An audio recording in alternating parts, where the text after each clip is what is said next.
Welcome back to Beyond the Headlines. I'm Nikita Arora.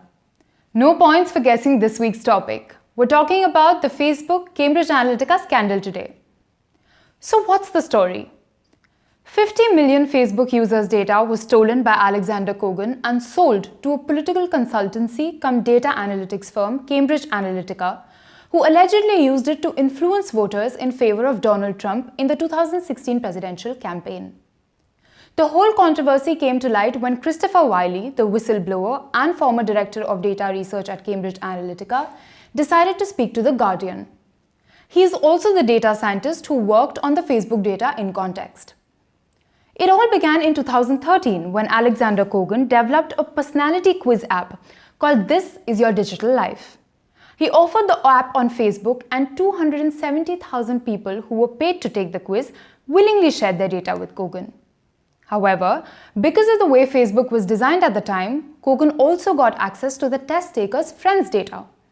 In total, 50 million people who hadn't consented and had no knowledge of their data being used. So needless to say, this was a massive data breach, and Facebook is trying to douse the fire it sparked.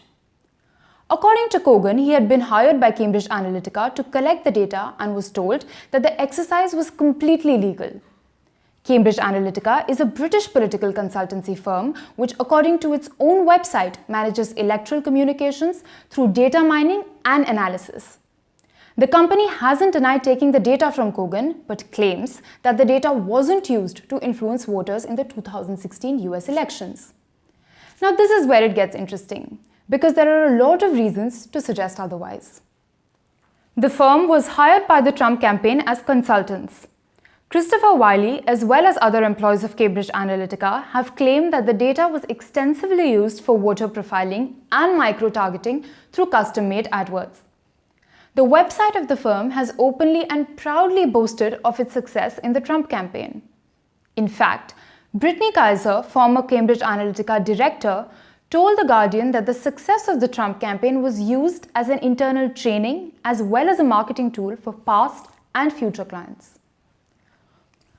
Former CEO Alexander Nix was caught on camera by Channel 4 bragging that it was their data mining and voter micro-targeting that put Trump in the White House. Now is throwing Kogan under the bus for data theft and claiming it had no significant role in the American elections. It appears that everyone is trying to clear their name but is involved in some kind of wrongdoing. Kogan definitely got unauthorized access to the data of 50 million Facebook users and has been extremely vague about his intentions. In an almost funny interview with Anderson Cooper, he said things like, "The data isn't even accurate," or "It was to be used for political purposes, but I don't know what political purpose is," or "I had no idea it would be used in the election," even though Cambridge Analytica's main business is to use data as a tool to influence voters during campaigns. Mark Zuckerberg claims that he became aware of the data theft in 2014, after which he banned Kogan from the platform and put stricter controls in place to ensure better data privacy. In 2015, he found out from journalists that the data had been passed on to Cambridge Analytica, after which he asked them to delete it. He claims he has certifications from both Kogan and Cambridge Analytica that they deleted the data. But in 2018, he found out, once again from journalists, that the data wasn't deleted and had been used in the US elections. He then banned Cambridge Analytica from the platform. What amuses many about this whole situation is that Zuckerberg simply didn't do enough.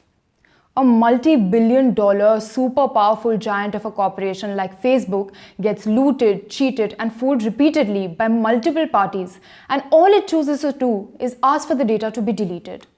No legal action, no information to the users who were affected by the act, and no talk of stricter privacy policies till the controversy blew up.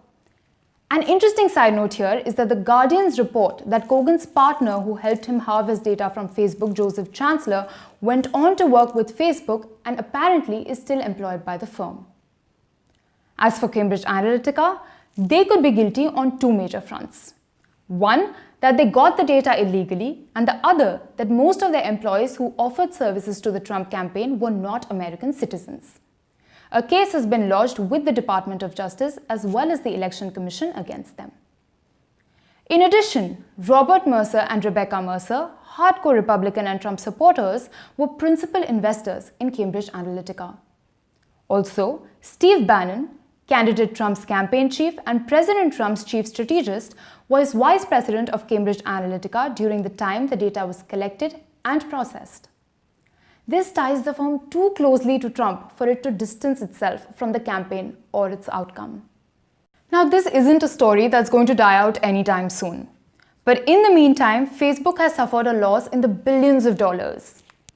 But there is one more party to the conflict that has suffered immensely, and that is us. Over 2 billion of us who use Facebook every day. Where does this leave us? Zuckerberg has listed measures that he's putting in place, but there is a huge trust deficit to overcome. In 2017, the data of 3 billion Yahoo users was compromised. What could we do? Most of us quietly moved on to Gmail. Facebook may install stricter audits, scrutinize apps better, restrict data access, but our data and privacy is constantly susceptible to attacks. Delete Facebook is hardly the solution. Several experts have pointed out that deleting Facebook will not delete your digital footprint. All of us use several platforms like Twitter, Instagram, Snapchat, WhatsApp, and it's difficult to give all of those up. So we need to be careful before we carelessly give apps access to sensitive information. We need to be careful about what we store and share on public platforms. In any war, the highest price is paid by innocent civilians. The internet war is no different.